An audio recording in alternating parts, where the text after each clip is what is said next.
네, 반갑습니다. 대전과학산업진흥원이라고요. 작년에 대전시에서 이 과학기술로, 특히 대전은 대덕경제발 특구가 있잖아요. 그 대덕경제발 특구의 과학기술로 지역의 기업과 새로운 산업을 육성해서 여러분들의 일자리를 더 많이 만들어보자. 그리고 과학기술로 도시를 더욱 편리하고 안전한 도시로 만들어보자, 이런 역할을 하도록 만든 시사나 출연기관이고요.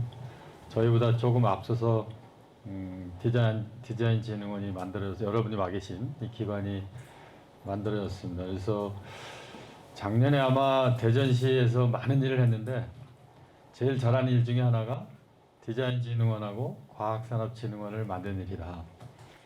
그럼 앞으로 할 일은 뭘까요? 과학산업하고 디자인을 합쳐서 여러분들의 일자리와 여러분들의 도시를 좋게 만드는 게 우리의 숙제 중에 하나입니다. 그래서 오늘 이렇게 초청받고 굉장히 기뻤고요. 근데 이제 오늘 드리고 싶은 얘기는, 사실 디자인이 이 산업화와 도시화를 겪으면서 발전을 해왔을 거 아니에요. 그러면 앞으로의 디자인은 어떻게 갈까? 이렇게 상상을 해보면 사실은 답이 없을 것 같다. 그러니까 예전에 저희 때만 해도 사실은 여러분들보다 좀 쉬웠을 것 같아요. 누가 막 만들어 놓은 지식을 막 공부해 가지고 시험 치면 답 쓰고 문제를 풀고 일을 하고 이렇게 하면 됐거든요. 우리는 선진국이 아니었고, 선진국이 이미 다 해놓은 거를 배워가지고 그대로 따라가면은 답이 다 있는 거 중심으로 해온 거죠, 사실은. 그런데 전 세계에서 유일하게 후진국으로 있다가, 여러분들 지금 이렇게 여러 가지 고민도 많고 스트레스 많으실 텐데, 사실은 우리나라가 이 정도 살게 된 시기가 얼마 안 돼요. 우리가 기아라 그러잖아요. 기아. 굶어 죽는 나라가, 굶어 죽는 사람이 있는 기아를 벗어난 게 1973년이에요. 3, 40년밖에 안 됩니다. 그전에는 실제로 기아 국가에 해당이 됐던 나라거든요. 그런 나라가 선진국 문턱에 이렇게 와 있고, 실제로 최근에 K방역이나 여러 가지, 이번에 한미정상회담에서도 한국과 기술 파트너를 하자 이렇게 할 정도로 이제 상당한 수준에 올라왔고, 거기에 디자인이 굉장히 큰 역할을 했다. 제가 제가 전공은 화학을 했는데, 이제 화학 산업 관련해서 중국과 교류를 많이 했었습니다. 근데 중국 사람들이 한 얘기가 이제 한국 거 다 쫓아갔는데 잘 안 되는 게 하나가 있다. 이거 뭐요? 그랬더니 디자인이라는 거예요, 디자인. 한국 사람들은 어떻게 디자인을 이렇게 잘 하냐. 그러니까 산업이 발전하는데 디자인이 굉장히 큰 역할을 했고, 근데 지금까지는 답이 있는 길을 찾아왔다는 거예요. 근데 이제는 선진국도 안 해본, 못하는 이런 길을 가야 되기 때문에 답이 잘 없어요. 그래서 아마 여러분들은 한편으로는 더 어렵고 한편으로는 더 재밌을 것 같아요. 제가 이 산업혁명과 디자인 공진화 제목으로 말씀드리고 싶은 요지가 그겁니다. 과거에 우리가 해왔던 산업화, 도시화의 방식으로, 또는 그거를 지원하기 위한, 그것과 같이 가기 위한 디자인으로는 새로운 길을 열 수가 없다. 그래서 우리는 새로운 상상력과 뭔가 창조해내는 도전 정신이 디자인에도 필요하다. 과학기술도 마찬가지예요. 그런데 그거를 두 개를 잘 접목을 하면 세상에 없던 길을 낼 수 있지 않을까? 이런 말씀을 같이 고민을 나눠보기 위해서 사실은 왔습니다. 제가 지금은 이제 대전과학산업진흥원 초대 원장으로, 지금은 한국화학연구원에 이제 화학을 전공하고 연구를 하다가 이제 박사학위는 연구에서 과학기술 정책을 했는데요. 이력을 보시면 되게 재미없죠. 근데 제가 이거 하다가 그냥 말씀드리면 어떤 경험들을 했냐면, 우리가 개발한 기술을 기업에 줬는데 그 기업이 그 기술을 가지고 제품을 만드는 과정에서 제품 이전에 공정이 있어요. 공정. 그 공정 설비를 디자인하는 게 굉장히 중요하고 거기서 나온 제품이나 소재를 또 디자인하는 게 부가가치를 바꾸는 거예요. 그래서 이 디자인이 중요하구나 이런 생각들을 제가 연구소에 있으면서 하게 되는데 또 한편으로는 우연히 예술가들을 만나다가 과학과 예술의 융합이 중요하다 해가지고 그런 공부도 하고 또 화학연구원에 여기는 없는데 CI가 있습니다. 디자인진흥원도 새로 만들었는데 그 CI를 제가 다 새로 만들었는데 그 디자인 공부도 해보고 막 이렇게 했고 화학연구원 아시나요? 그 정문에 가면 건물이 하나 있는데요. 그게 연구소 건물이 되게 이렇게 사각형으로 딱딱하거든요. 근데 화학연구원 정문 건물이 좀 달라요. 그래서 연구소 건물 같지 않은 건물을 져보자 해가지고 제가 그때 건축 공부를 하네 하여튼 막 하면서 그 같이 지는데 그 예산도 따오고 근데 기여를 했는데 그 안에 과학과 예술 융합 전문 갤러리를 하나 만들어 놨어요. 그래서 예술가 분들이 우리 과학연구원들하고 같이 작품도 해보고 이런 것들을 전시를 해왔는데 그러면서 조금 디자인에 대해서 이게 중요하구나 이런 생각들을 하면서 지나왔습니다. 그래서 최근에는 특히 이제 과학기술이 과거의 산업화 도시화에 미쳤던 거와는 다른 방식으로 변화하고 있고 여기에 예술과 디자인을 어떻게 접목해서 새로운 길을 만들어갈 건가 사실 저도 계속 고민이고 그래서 디자인진흥원 또 디자인 하시는 분들하고 예술가 분들하고 만나서 새로운 영감을 많이 얻는 게 또 제 숙제이기도 한데요. 일단은 그냥 다 대강은 아시겠지만 그래도 산업혁명이 어떤 양상으로 발전해 왔는지 앞으로는 어디로 갈 건지 한번 고민하면서 디자인이 어떻게 발전해 같이 왔는지 하는 측면하고 앞으로 그러면 어떻게 새로운 방식으로 과학기술과 디자인과 예술을 융합해서 새로운 산업혁명과 도시화의 길로 갈 거냐 이런 걸 하는 거죠. 이 드라마를 보셨나요? 이게 4차 산업혁명 얘기할 때 나오는 드라마 중에 하나예요. 이게 중국에 팔았는데 한 20억 회 다운로드를 받아서 봤다 그러더라고요. 이 여배우가 바른 립스틱 SNS 빅데이터 분석을 해가지고 SNS 빅데이터 분석을 해보니까 여배우가 바른 립스틱이 불티가 날 것 같다. 그래서 그 회사에서 그동안에 생산하던 걸 다 멈추고 저걸 대량으로 생산해서 1억 개 이상을 팔았다는. 그래서 이게 그 빅데이터를 통한 마케팅, 생산, 유연 생산 이런 거에 어떤 일하러 쓰이기도 하는데 제가 이걸 넣은 거는 제목이 별에서 온 그대잖아요. 이걸 작가한테 물어보고 싶어요. 이 제목을 어떻게 줬을까? 사실은 인간의 근원이 별에서 왔거든요. 제가 제가 말씀드린 앞으로의 디자인은 안 해봤던 영역과 자꾸 융합을 하면서 새로운 상상력과 가치와 길을 내야 되는데 상상의 원천이나 끝이 어딜까 하면 우주에 대해서 우리가 자꾸 생각을 해보면 우리가 지금 있는 우주가 138억 년 전에 빅뱅이 있었다.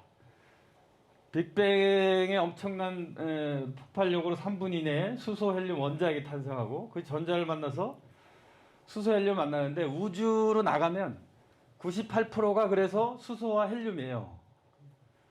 그런데 수억 년 후에 이제 별이 탄생하는 요 그림이 뭐냐면 여기 나사가 찍은 거거든요. 우주를 찍었는데 이 별이 탄생하는 순간이에요. 이 제목이 필라 오브 크리에이션입니다. 이거를 근데 이제 애트리에 있는 인공지능 하시는 분이 머신러닝으로 이걸 그렸어요. 예술 작품으로. 그 작품이 지금 저희 과학산업진흥원에 걸려 있는데요. 그런데 그 별이 빛나잖아요. 별이 빛나는 이유는 그 안에 원소와 원소들이 융합을 하기 때문이에요. 융합 때문에 별이 빛나는 건데 계속 융합을 하면 배웠죠. 주기율표. 계속 무거운 원소로 바뀌는데 철까지 이렇게 되면은 철이 만들어진 다음부터는 너무 무거우니까 자꾸 중앙으로 하잖아요. 그러니까 이게 구심령이 작동을 해서 폭발을 합니다. 이게 더 이상 융합이 안 돼요. 다 이제 그렇게 되면 그러면 순간적으로 폭발해서 초신성이 되거든요. 그럴 때 철보다 무거운 원소들이 한꺼번에 만들어진다. 이게. 그 떠돌던 별들이 46억 전에 모여서 태양계를 만들고 지구를 탄생시켜서 92개의 화학 원소가 지구에 착륙을 하게 됩니다. 지금 주기율표에 뭐 100, 800, 109개가 있는데 그건 인위적으로 만든 거고 92개가 자연계에 있는 화학 원소인데 이게 우주의 빅뱅으로 이렇게 만들어져서 지구에 왔다. 우리 몸속에 있는 화학 원소가 이겁니다. 근데 우리 죽으면 어떻게 될까요? 다시 화학 원소로 돌아가죠. 절대 화학 원소는 없어지지 않습니다. 그래서 다시 화학 원소로 떠돌다가 누구의 몸으로 들어가는 거예요. 저는 제가 존경하는 분의 몸에 있던 화학 원소가 내 몸에 들어와 있기를 바라면서 살고 있고 내가 죽어서 남기는 화학 원소가 좋은 사람한테 가서 잘 써야 될 텐데 이런 상상도 해봅니다. 어쨌든 이런 상상을 해보자. 근데 지구가 있는 태양계잖아요. 태양이 있죠. 그 태양도 이제 별에서 그 태양이 뜨거운 이유는 거기서 핵융합이 엄청나게 화학 원소는 변하지 않는데 엄청나게 뜨거우면 원소끼리 부딪혀가지고 다른 원소로 되는 거죠. 지구에서는 그런 일이 일어나지 않습니다. 태양에서 일어나는데 별에서 이 태양과 같은 별들이 은하잖아요. 은하를 이룹니다. 은하. 그래서 우리가 있는 태양계가 속해 있는 은하에 별이 몇 개인지 아세요? 2천억 개가 있습니다. 2천억 개. 그 안에 지구와 같은 이제 외계 행성이라는데 지구와 같은 별이 얼마나 있을까요? 찾고 있습니다. 분명히 있을 거다. 그런데 그 은하 2천억 개의 별이 있는 그 은하가 우주에 몇 개 있는지 아세요? 2천억 개가 있습니다. 2천억 곱하기 2천억. 계산이 안 돼요. 그 안에 당연히 있겠죠. 우주와 같은 지구 뭔가가 있을 겁니다. 그 138억 년 전에 만들어진 우주 거기에 50억 년의 태양계. 근데 인류가 지구에 탄생한 게 한 10만 년 안 되거든요. 그 다음에 그 긴 시간에 우주는 우리는 한 100년 살고 있는데 그 긴 시간을 따져서 여러분들이 지금 만난 여기 이 공간에 계신 분들 생각하면 그 확률이 기적과 같은 일입니다. 그래서 여러분들이 기나긴 우주에서 한 100년 사는 동안 만나시는 분들하고 잘 인연을 맺고 가세요. 자, 그러면 이제 짧게 빨리 넘어갈 텐데요. 기술 혁신에 대해서 우리가 생각을 해보면 산업혁명이 1787년 이때를 산업혁명의 원년이라고 합니다. 예전에는 그 옷을 만들 때 우리나라 그 여인네들이 엄청난 가사 노동을 했을 거 아니에요. 그 중에 상당 부분을 옷을 만드는 걸 직접 하는 거예요. 그래서 실을 갖다 가로로 엮고 소리를 엮고 손으로 수작업을 다 하는데 실제로 제가 찾아보니까 수작업을 하면 너무 오래 걸려가지고 1년에 한 사람이 만들 수 있는 게 한 10벌 정도 된다 그러더라고요. 근데 이런 기계를 이용해서 빨리빨리 짜는 거죠.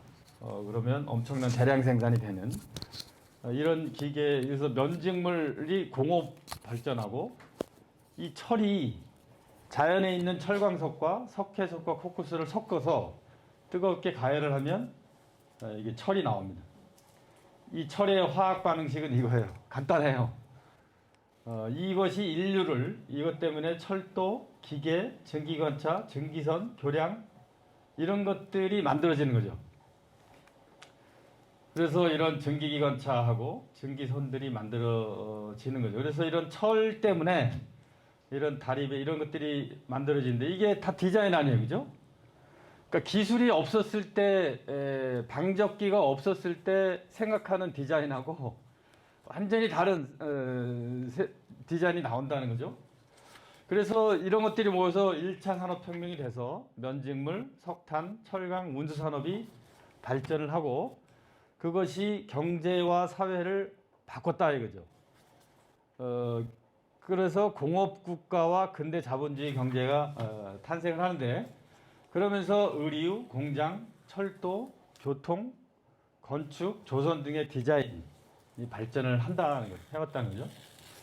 그러면 그 다음 단계로 가서 그 혁명을 이제 영국이 주도를 했는데, 이 2차 산업혁명으로 넘어가면 주도권이 미국과 독일로 넘어갑니다. 이 독일이 특히 이런 독일이 화학이 강한데요. 첫 시작이 이거였어요. 합성 염료, 안료. 그래서 색깔 혁명을 하죠.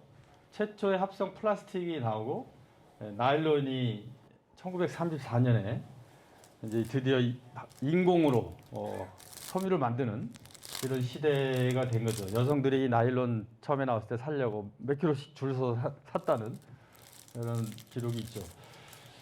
그래서 이런 것들이 되면은 색깔이 들어가면 의류와 패션에 대한 생각이 달라지잖아요. 그럼 디자인이 달라져야 되는 거예요. 그다음에 이런 전기와 내연기관에 보면 1885년에 요게 여러분들 벤츠 차 타고 싶죠? 벤츠 1호가 이거예요. 자동차처럼 보이시나요? 이 앞에는 전부 자전거, 뭐 수레 이런 거 타고 다녔으니까 그거와 유사한 디자인을 한 거예요. 내연기관을 달아가지고.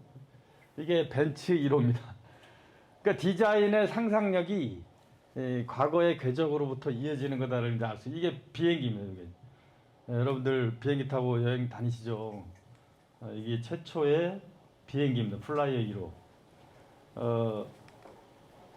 그리고 인구가 증가하게 되는데, 요 프리츠 하버 아시죠? 하버라는 그 1900년대 초에 과학자들이 모이면 가장 큰 이슈가 뭐냐면, 당시의 식량 생산 능력으로는 20억 정도의 인구가 먹고 살 수 있다. 그런데 인구 증가율로 보면 조만간 20억을 돌파해서 30억, 40억으로 가면 식량을 다 보급할 수가 없다. 그러면 어떤 일이 일어날까?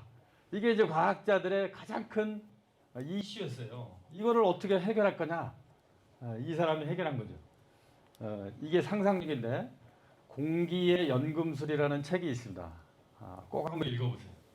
공기 중에 있는 질소를 잡아가지고 원래는 땅에 이렇게 토양에 고정 질소가 있어가지고 이걸 이용해서 이제 식물이나 식량이 되는데, 이걸 공기 중에 있는 아주 극微량의 질소를 잡아서 비료를 만든 거예요. 비료를. 이것 때문에 식량이 엄청나게 늘어서 인구 증가에도 불구하고 먹고 산. 근데 이분이 요 과학자가 나중에 이게 폭약 원료로 쓰이거든요. 그래서 전쟁에 협조했다는 이유로 전범이 됩니다. 그래서 노벨상을 줄 때 격렬한 논쟁이 붙어요.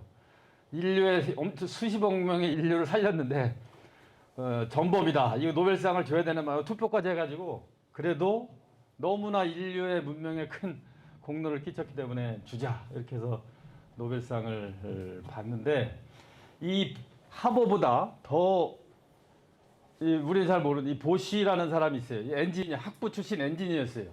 하버는 실험실에서 성공한 건데, 이거를 대량으로 생산을 하면 엄청난 공정 설비를 만들어야 되잖아요. 그래서 대량으로 비료를 만들어야 되는데 수천 번의 실험을 거쳐서 터지고 죽고 하면서 이걸 성공시킵니다. 보쉬라는 사람이. 이 사람이 지금 독일의 바스프가 세계 최대의 화학기업인데, 당시에는 중소기업이었어요.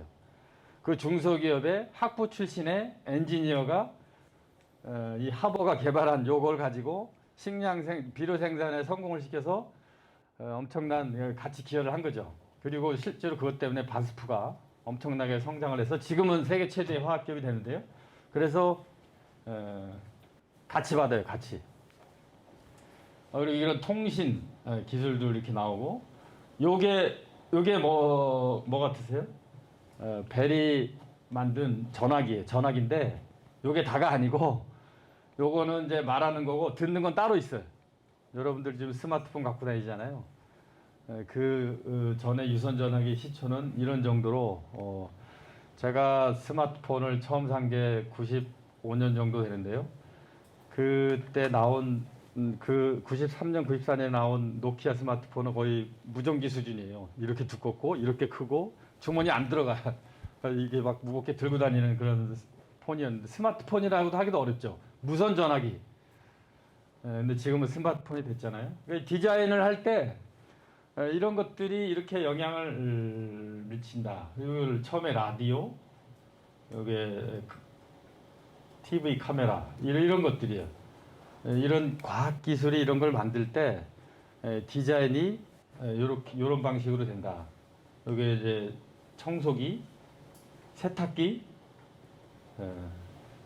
이런 과학 기술이 만약에 이런 게 없었으면 가정에서의 일이 어떻겠어요? 엄청나죠.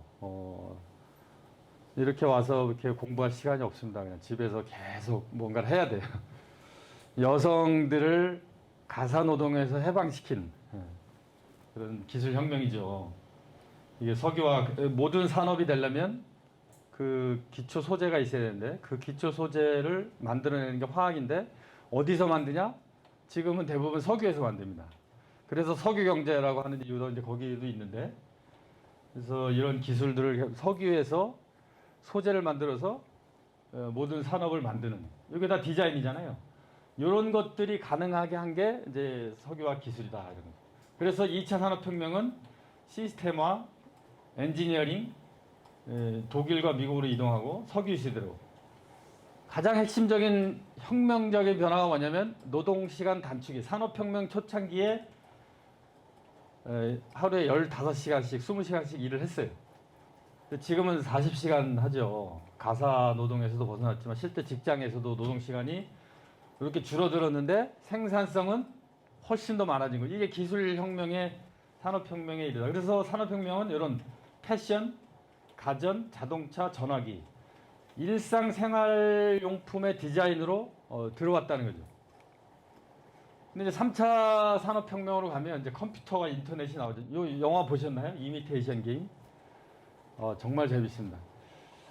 우리는 미국이 처음으로 컴퓨터를 개발했다 이렇게 되어 있는데 사실은 요게 인류 최초의 컴퓨터입니다.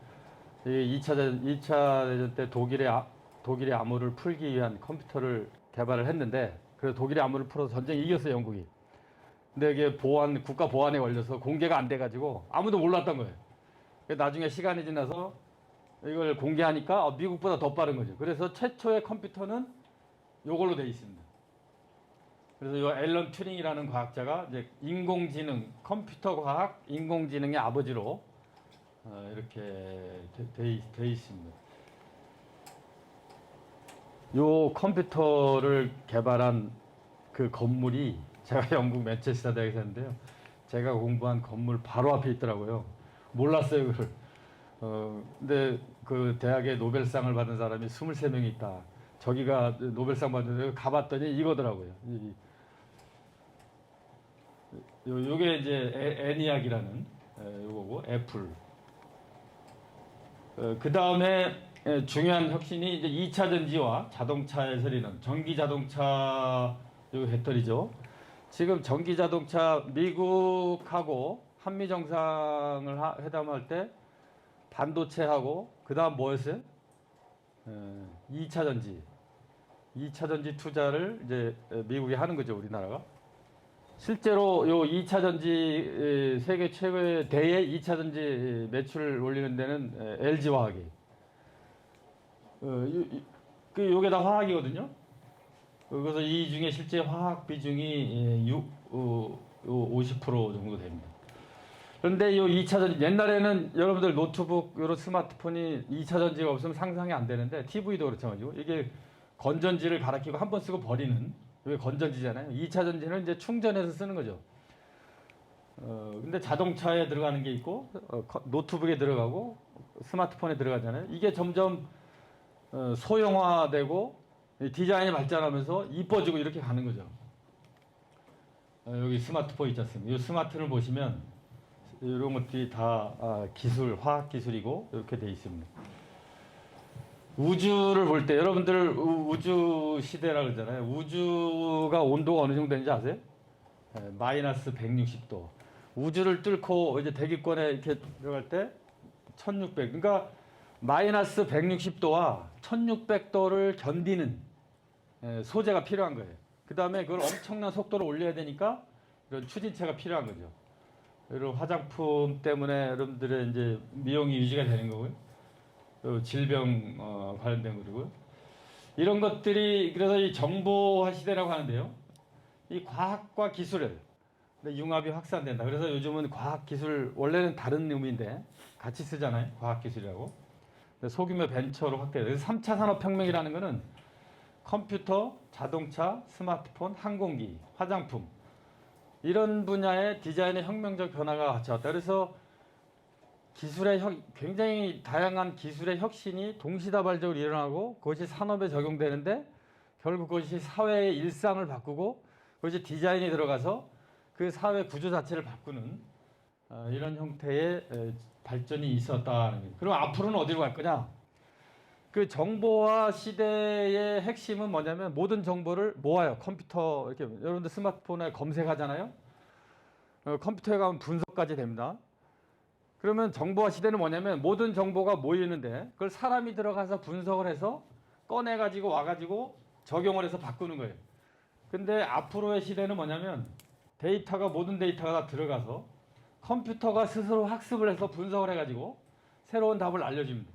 저희 여러분 신약 지금 백신 막 화두가 되고 있잖아요. 신약 개발 속도를 당겨야 되는데 그 신약 개발에도 인공지능이 들어와 있어요. 케미티카라고. 그리고 예전에는 예를 들어서 어떤 물질이 신약으로 가치가 있을 것 같다 하면 이론적으로 계산해서 한 70가지 합성 방법이 있다. 다 해봐야 돼요. 그런데 이제는 인공지능이 중에 다 할 필요 없고 한 3가지만 해보라고. 그러면 빨라지죠, 그죠? 이런 식으로 달라지고 있다는 거예요. 실제로 이게 물리 세계에서 우리가 살고 있죠.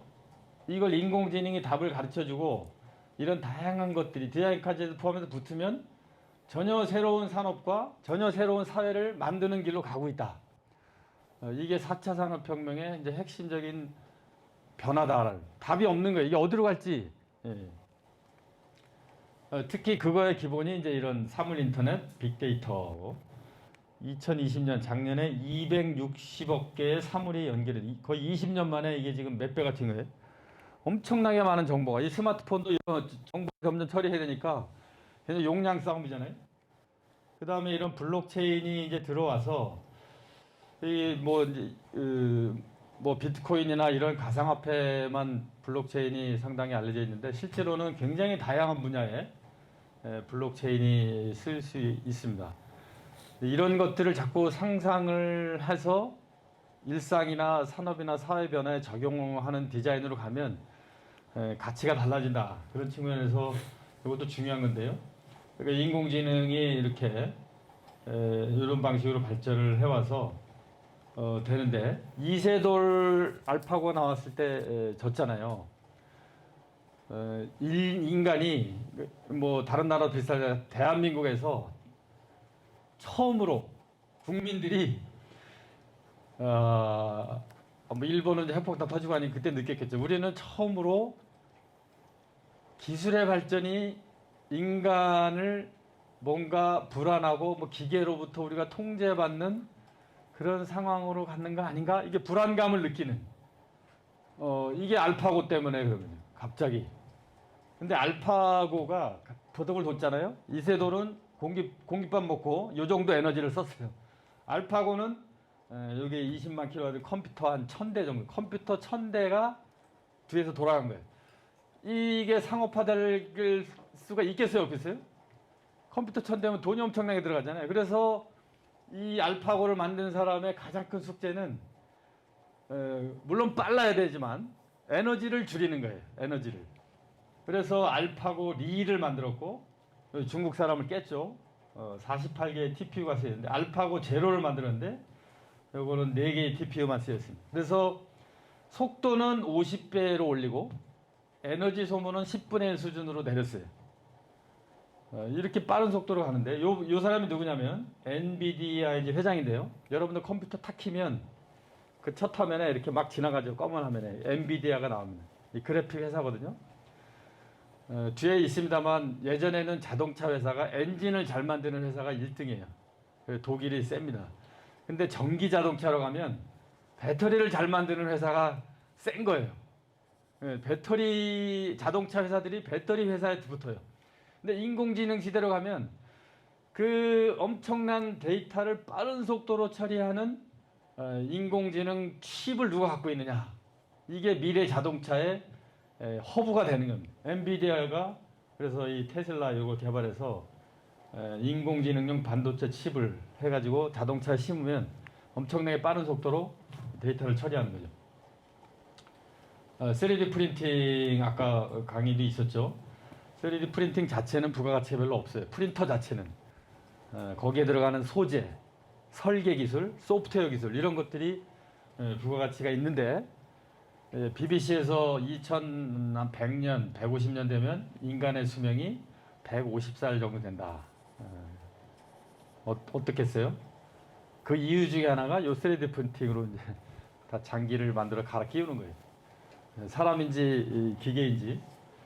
그 다음에 이런 요즘 이런 AR, VR의 메타버스까지 나오잖아요. 실제로 메타버스가 활성화되는 방향으로 이제 갈 텐데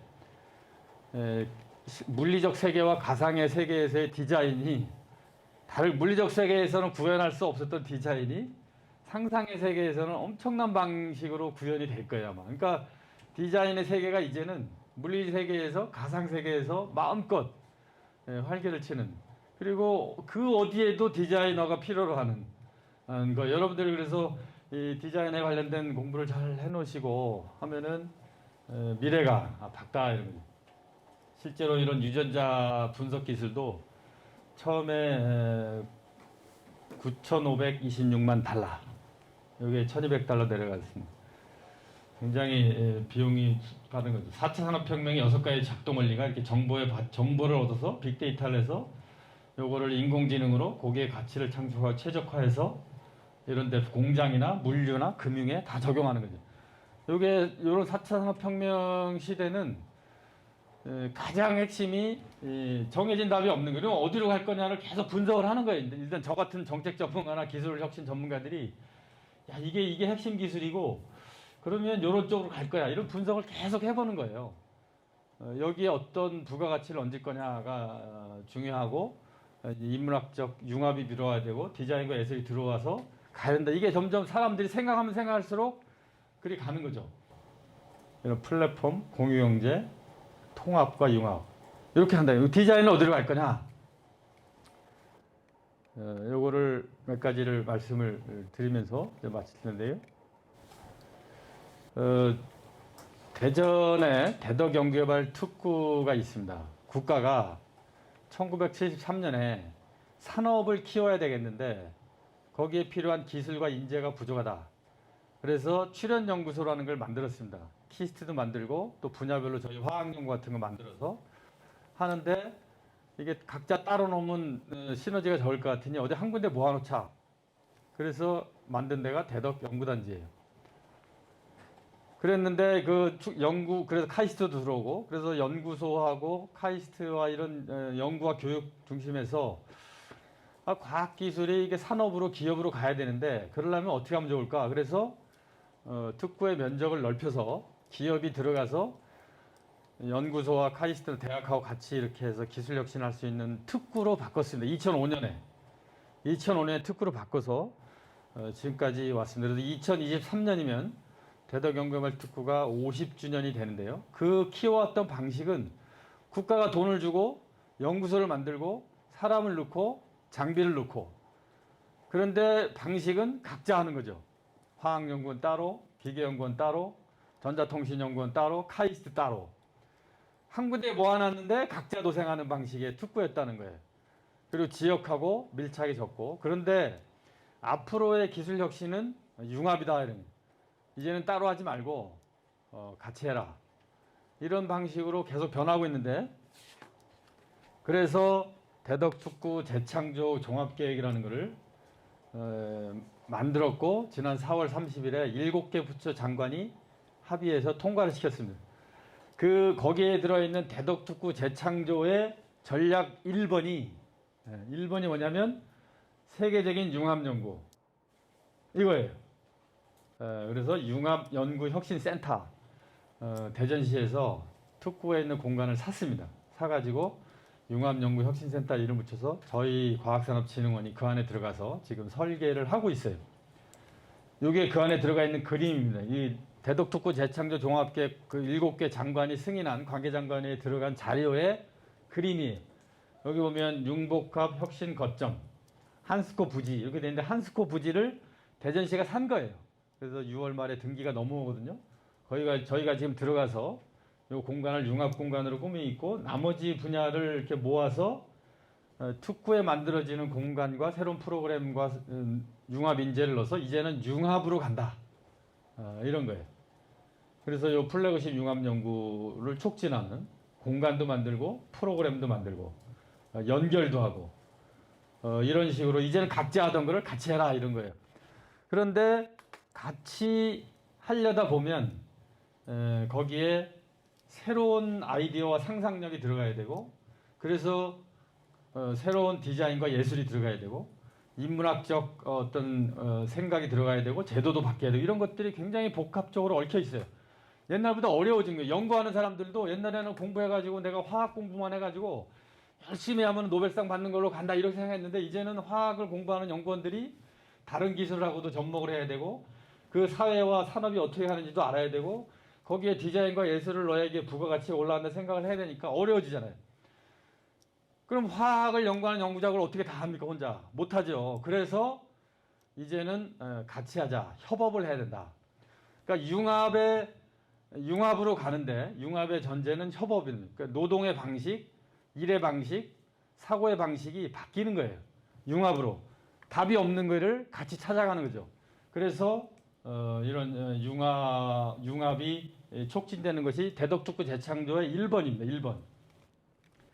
그러면 이게 융합으로 가는 과정에서 우리가 부가가치를 올리려면 과학기술 과정이 있습니다. 예전에 디자인을 하면 여기 보면 이제 사업화 단계에서 제품과 서비스를 나올 때 그때 디자이너들이 이제 참여를 해서 또 뭐 경우에 따른 사용자들하고 같이 물어보면서 고객의 의견을 물어보면서 바꾸잖아요.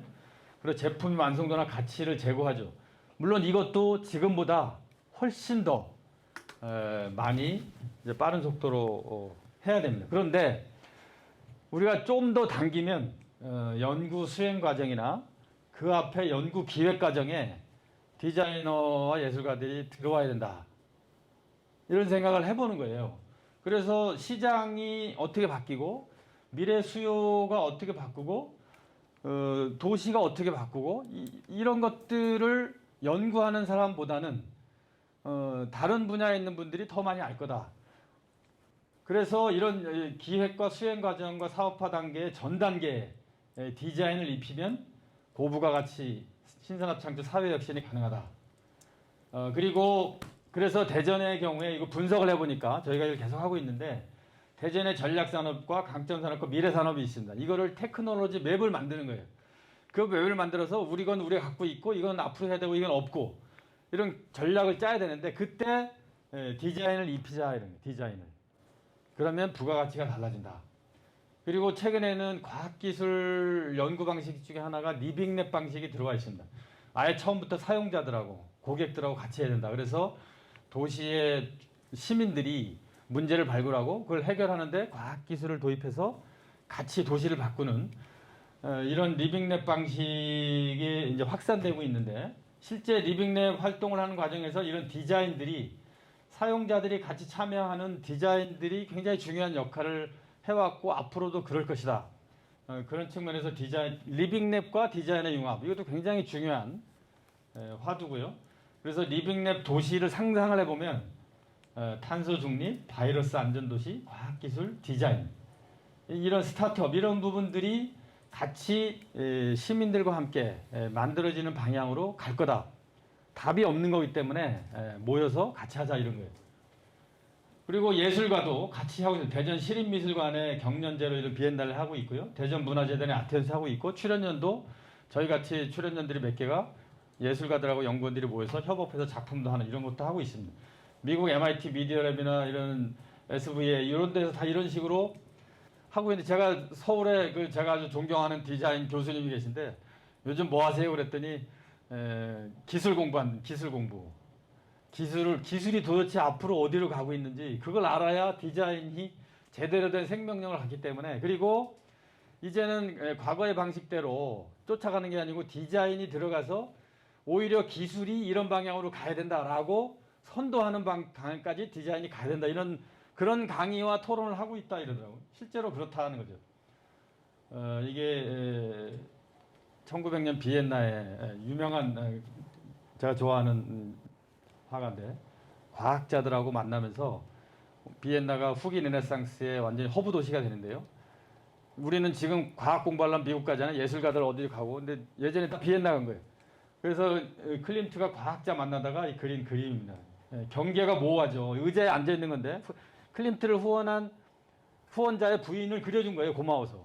경계가 모호하고 여기 남자의 정자와 여자의 난자를 그려놓습니다. 그래서 과학과 예술의 융합이라는 관점에서 작품 활동을 하기 시작해서 미술계의 판도를 시끄럽게 한. 여기 보면 여기 오사카 소각장, 비엔나 이런 소각장이 지금 소각로 어디 들어서 주민들이 다 반대하잖아요. 이게는 명품이 돼가지고 관광이 돼가지고 주민들이 빨리 이런 거 더 해달라고. 지금 앞으로 도시의 위기 중에 하나가 뭐냐면 도시의 쓰레기, 플라스틱, 기후변화 이런 겁니다. 이런 걸 하려면 쓰레기 이런 것들을 소각로를 만들어야 되는데 아무도 우리 여기는 짓지 마라 이런 거예요. 근데 거기에 디자인을 잘 입히면, 청정 기술이 들어가면 이런 소각로가 된다. 앞으로는 기술이 그런 방향으로 갈 수밖에 없다는 거예요. 그래서 탄소 중립 도시를 만드는데도, 쓰레기를 처리하는데도 디자인이 중요하다. 그리고 이런 패션에도 실제로 이런 인공지능 기술이 들어가면 완전히 다른 패션이 나오고, 패션인데 이게 컴퓨터 같은 이런 거죠. 이런 로봇에, 이게 다 영화들이잖아요. 인공지능 로봇임. 이것이 디자인의 세계를 바꿀 거다. 아까 말씀드린 대로 여기 엔비디아가 이 많은 자동차 회사를 끌고 갑니다. 이 패러다임이 바뀌고 있는 거예요. 그리고 이런 스팀 교육이 있지 않습니까? 그 대전은 앞으로 개덕연구단지를 만들 때 1974년에 그 이렇게 문서가 있어요. 문서. 그 문서에 뭐라고 써있냐면 대전의 대덕을 연구단지를 넣어서 대전을 두뇌 도시로 하겠다. 이렇게 써 있어요. 지금 생각해 보니까 그 쓰는 사람이 성견지명이 두뇌 도시라는 게 인공지능이에요. 대전에 인공지능을 하는 전문가들이 엄청나게 모이고 있거든요. 그래서 여기 대전이 지금 연구할 특구가 있고 국제과학 비즈니스 벨트가 있고 4차 산업혁명 특별시로 돼 있어요. 그 대덕 특구 재창조를 한다고 말씀드렸잖아요. 여기에 이런 인공지능과 디자인을 융합하면 진짜 미래의 두뇌 도시가 된다. 이게 대전과 대한민국을 위해서 해야 되는 그런 일입니다. 그래서 전 세계의 정말 최고의 연구자들, 최고의 예술가들, 최고의 디자이너들이 대전에 몰려들어서 한번 이걸 같이 해봤으면 좋겠어요. 여러분들이 그런 인재가 돼서 대전이 그런 도시가 될 수 있도록, 그걸 하는 과정에서 과학기술과 디자인의 융합이 여러분들 손에서 훨씬 더 발전적인 방향으로 이어지길 기대하면서 마치겠습니다. 고맙습니다.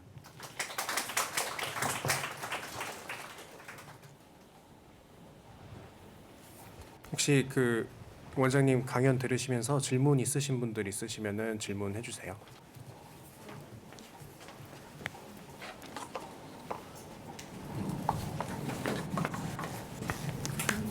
네, 강의 강의 좋은 강의 감사드리고 저가 여쭤보고 싶은 거는 지금 현재 대전 과학산업진흥원에서 이렇게 하고 계신다고 했는데 이번 강의는 이제 디자인과 이런 산업혁명, 이런 공진화에 있어서 좀 융합적인 부분이 이제 앞으로가 더 중요하다고 말씀해 주셨는데 지금 계시는 곳에서 현재 디자이너나 이런 디자인과 관련된 융합 협업이나 이런 걸 혹시 진행을 하고 있거나 아니면 그런 디자인 인력이 현재 그 기업 이 진흥원에 들어가져 있는지가 궁금합니다.